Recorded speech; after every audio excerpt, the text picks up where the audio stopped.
Hi friends, welcome to धन। दोस्तों, हमने बहुत बार स्विंग ट्रेडिंग के बारे में बात करी है। ये स्विंग ट्रेडिंग के बारे में हमने ज्यादातर जब भी बात करी है वो टेक्निकल एनालिसिस को यूज करके करी है, लेकिन हमने ऐसा बहुत ही कम हुआ है जहां पर हमने डेरिवेटिव मार्केट को यूज करके या डेरिवेटिव मार्केट के डेटा को यूज करके स्विंग ट्रेडिंग के बारे में बात करी हो। एंड ऑफ कोर्स ऐसा मैंने अपनी बहुत सारी वीडियोस में आपको बताया तो है कि मैं डेरिवेटिव मार्केट के डेटा को यूज करके स्विंग ट्रेडिंग करता हूं। तो दोस्तों, सबसे बेसिक पैरामीटर, वैसे तो डेरिवेटिव मार्केट में बहुत सारे पैरामीटर्स होते हैं, जैसे मैं पीसीआर के थ्रू भी अपनी ट्रेडिंग स्ट्रेटजीज डेवलप करता हूं, मैं ओपन इंटरेस्ट के थ्रू भी अपनी ट्रेडिंग स्ट्रेटजी डेवलप करता हूं। ये ओपन इंटरेस्ट ऑप्शंस का भी हो सकता है, ये ओपन इंटरेस्ट स्टॉक्स का भी हो सकता है। दोस्तों, वैसे तो बहुत सारी लेयर्स होती हैं इस पूरे डेटा को लेकर, लेकिन आज मैं आपके साथ उसकी पहली लेयर डेरिवेटिव ट्रेडिंग एनालिसिस की ओपन करने वाला हूं, जहां पर हम फ्यूचर्स के डेरिवेटिव डेटा को यूज करके अपने लिए स्विंग ट्रेडिंग की स्ट्रेटजीज फॉर्म करने वाले हैं। दोस्तों, ये स्विंग ट्रेडिंग की स्ट्रेटजीज का मतलब होता है ये एक दिन से लेकर कुछ दिनों तक और मल्टीपल डेज और वीक्स तक भी हमारा ये डेरिवेटिव ट्रेडिंग का एनालिसिस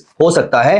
अब यहां पर आपको ये बात मालूम ही होगी कि अगर हम टेक्निकल एनालिसिस को यूज करते हैं तो इसके थ्रू हम कई हफ्तों की मूवमेंट को भी प्रिडिक्ट कर सकते हैं, लेकिन डेरिवेटिव का जो डेटा होता है उसकी लाइफ बहुत ही छोटी होती है। शुरू के 3-4 दिन अगर आप नोटिस करेंगे, जब एक कॉन्ट्रैक्ट लॉन्च होता है तो उसका ओपन इंटरेस्ट अभी बिल्ड हो रहा होता है। यहीं पर लास्ट के 3-4 दिन ओपन इंटरेस्ट कम हो रहा होता है। तो 22 ट्रेडिंग डेज के सेशन में से अगर आप 7-8 दिन निकाल देंगे तो 12 से 15 ट्रेडिंग सेशंस ही बचते हैं जिसमें ये डेरिवेटिव डेटा हमारा किसी काम का रहता है। तो हमारा व्यू थोड़े छोटे पीरियड का रहता है, एक दिन से लेकर कुछ दिनों तक का व्यू रहता है। कई हफ्तों तक का व्यू या कई हफ्तों तक का व्यू लेना मुश्किल होता है, तो 1 से 2 हफ्तों तक के व्यूज लिए जा सकते हैं, लेकिन बहुत ही लॉन्ग टर्म वाले व्यू जैसे टेक्निकल में लेते हैं वैसे हम यहां पर नहीं लेते हैं। तो यहां पर डेरिवेटिव मार्केट में, जैसे कि मैंने बताया कि आज मैं आपके साथ फ्यूचर्स का डेटा उठाऊंगा, लेकिन अगर आपको ये वीडियो पसंद आती है और अगर आपको इसका एक्सटेंशन भी चाहिए, इस वीडियो की पूरी सीरीज चाहिए, तो आप मुझे कमेंट्स में बताइएगा कि आपको इसका second part, third part, fourth part भी चाहिए। तो मैं ऑप्शंस के ओआई को कैसे एनालाइज करते हैं, पीसीआर को कैसे एनालाइज करते हैं,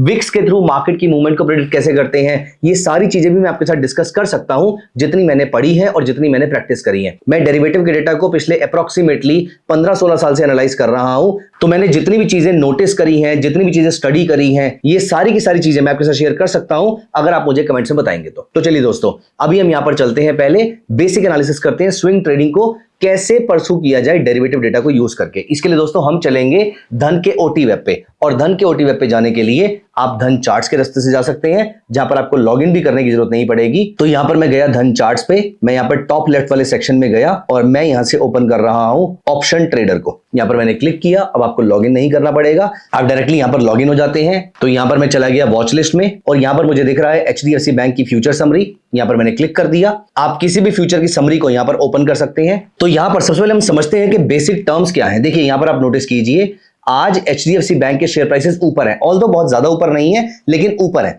तो यहां पर प्राइसेस बड़े हैं। एट द सेम टाइम अगर आप यहां पर ओपन इंटरेस्ट देखें तो यहां पर change in open interest is this which is 1.44% up compare to yesterday. तो प्राइसेस बड़े हैं, मतलब buyers are very aggressive. Open interest भी बड़ा है, इसका मतलब कोई नया पैसा मार्केट में लेकर आया है। अब नया पैसा कोई मार्केट में लेकर आया है और प्राइसेस बड़े हैं, तो चांसेस आर वेरी हाई कि नया पैसा बायर्स लेकर आए होंगे। तो जब कभी भी प्राइसेस बढ़ते हैं और ओपन इंटरेस्ट बढ़ता है, this situation is called long buildup. और यहां से जो आपका मूव आता है वो एक स्ट्रॉन्ग अप मूव आता है। उसका रीजन ये है कि जो प्राइसेस बढ़ रहे हैं वो नए पैसे के फ्लो की वजह से बढ़ रहे हैं, तो मार्केट में नया पैसा एंटर कर रहा है, और जब मार्केट में नया पैसा एंटर कर रहा है तो मार्केट यहां पर शार्पली ऊपर जाएगी या मार्केट यहां पर स्ट्रांगली ऊपर जाएगी, ऐसी हमारी परसेप्शन या ऐसी हमारी एक्सपेक्टेशन रहती है। तो दोस्तों यहां पर आपको याद रखनी है, पहली सिचुएशन होती है लॉन्ग बिल्डअप की। लॉन्ग बिल्डअप मतलब prices up, open interest up. ऐसा होने पर प्राइसेस स्ट्रांगली ऊपर जाते हैं और इस सिचुएशन को हम लॉन्ग बिल्डअप कहते हैं। एग्जैक्टली इसका उल्टा होता है शॉर्ट बिल्डअप। शॉर्ट बिल्डअप में क्या होता है, प्राइसेस अगर नीचे जा रहे हैं लेकिन ओपन इंटरेस्ट बढ़ रहा है, ओपन इंटरेस्ट बढ़ रहा है इसका मतलब नया पैसा मार्केट में आ रहा है, और प्राइसेस नीचे जा रहे हैं मतलब कोई बहुत ज्यादा बेच रहा है। तो आप सोच के बताइए नया पैसा किस डायरेक्शन को फॉलो कर रहा होगा, नया पैसा किस ट्रेड को फॉलो कर रहा होगा। मोस्ट लाइकली वो डाउन साइड को फॉलो कर रहा होगा, क्योंकि मार्केट डाउन है तो sellers are very aggressive. So if the prices are going down and the open interest is increasing, this situation is called short build-up। ऐसे टाइम पर मार्केट शार्पली या फिर मार्केट स्ट्रांगली नीचे जाती है। तो अभी तक हमने दो चीजें पढ़ी हैं, लॉन्ग बिल्डअप और शॉर्ट बिल्डअप। लॉन्ग बिल्डअप मतलब prices up, open interest up. Long build up, market is expected to go significantly high. Short build up, prices down, open interest up. इसका मतलब ये है नए पैसे से मार्केट नीचे जा रही है, मतलब स्ट्रांगली नीचे जा सकती है. This is called short buildup, जहां पर हम स्ट्रॉन्ग डाउनसाइड की एक्सपेक्टेशन रखते हैं. तो ये तो हुई दो चीजें. अब जिन लॉन्ग पार्टीज ने अभी एंटर किया था वो लॉन्ग पार्टीज एग्जिट भी तो करेंगे. जब वो एग्जिट करेंगे तो ओपन इंटरेस्ट कम हो जाएगा और प्राइसेस थोड़े थोड़े कम हो जाएंगे.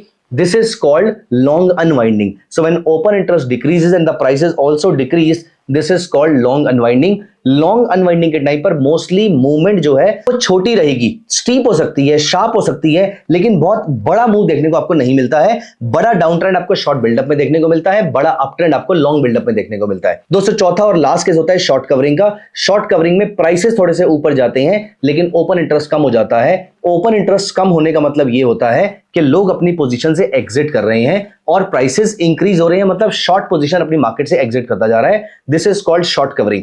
मैं यहां पर आपको लाइव डेटा के साथ इसको दिखा सकता हूं, लेकिन लाइव डेटा दिखाना हमारे लिए अलाउड नहीं है, इसीलिए मैं उसको अवॉइड कर रहा हूं. लेकिन मैंने आपको जो एक एग्जांपल दिखाया था कि ओपन इंटरेस्ट और प्राइसेस आप कहां से देख सकते हैं, इससे आपको समझ में आ गया होगा कि हम इस डेटा को कैसे इंटरप्रेट कर सकते हैं. आपको कॉन्सेप्चुअली याद रखना है चार चीजों को: long buildup, short buildup, long unwinding और शॉर्ट कवरिंग.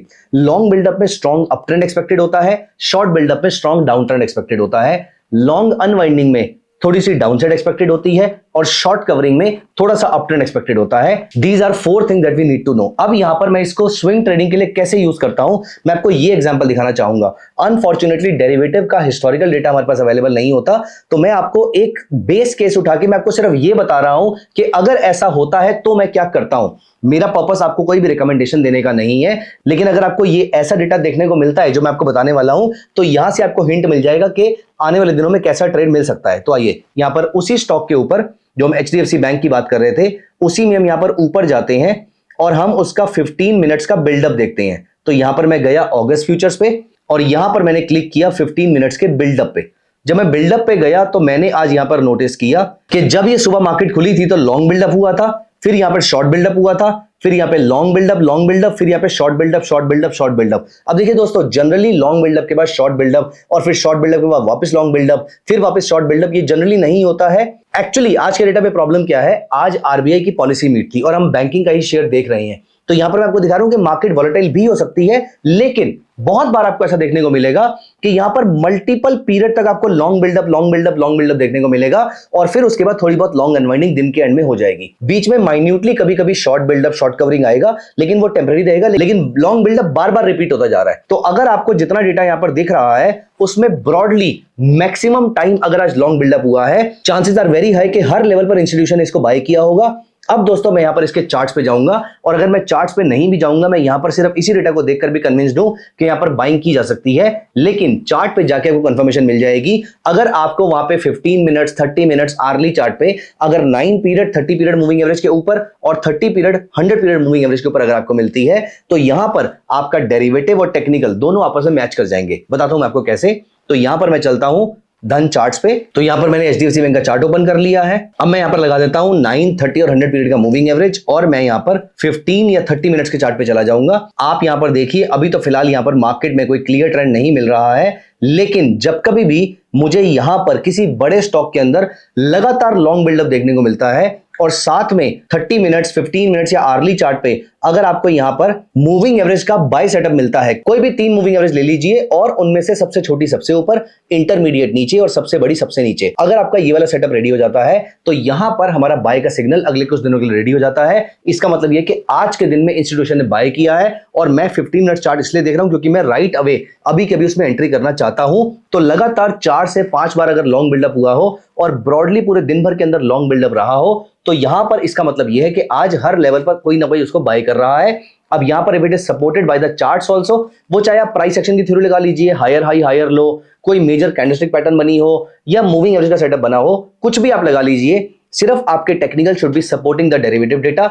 एक बार अगर ऐसा हो जाता है तो यहां पर आपको अगले कुछ दिनों का ट्रेंड मिल जाएगा। दोस्तों ठीक उस तरीके से अगर वहां पर लगातार शॉर्ट बिल्डअप हो रहा है और यहां पर आपके चार्ट्स में सेल सिग्नल बन रहा है तो यहां पर अगेन मेरे सामने इंडिकेशन हो जाएगा कि मार्केट यहां से बियरिश जा सकता है। तो दोस्तों इस तरीके से आप इंट्राडे डेरिवेटिव डेटा से आने वाले कुछ दिनों का मूव प्रेडिक्ट कर सकते हैं, लेकिन ये एक कॉम्प्लिकेटेड प्रोसेस है। प्लीज मेक श्योर कि आप इसकी प्रैक्टिस कर लीजिए before applying this entire strategy. कुछ दिनों तक प्रैक्टिस कीजिए, आपको लगातार डेटा देखना पड़ेगा, इसके लिए आपको मार्केट को ट्रैक करना पड़ेगा और एक बार अगर आप मार्केट को ट्रैक करना शुरू करेंगे तो आपको समझ में आ जाएगा कि कुछ 5-6 स्टॉक्स ऐसे हैं जिसमें आप ऐसा ट्रेड करना चाहते हैं। इन स्टॉक्स को अपने रडार पे रखिए, टेक्निकल एनालिसिस को बैकअप की तरह यूज कीजिए, आपका सक्सेस रेट सिग्निफिकेंटली इंप्रूव हो जाएगा। तो दोस्तों दिस वाज अ स्ट्रेटजी जहां पर आप स्विंग ट्रेडिंग कर सकते हैं एफएनओ के डेटा को यूज करके। कैसे लगे आपको पूरी की पूरी स्ट्रेटजी? कॉम्प्लिकेटेड है मुझे मालूम है, लेकिन उसी प्रोपोर्शन में ये इंटरेस्टिंग भी है और प्रॉफिटेबल भी हो सकती है अगर आप इसको सही तरीके से यूज करेंगे तो। Thank you so much guys, bye bye, take care of yourself. Investments in the securities market are subject to market risk. Read all the related documents carefully before investing.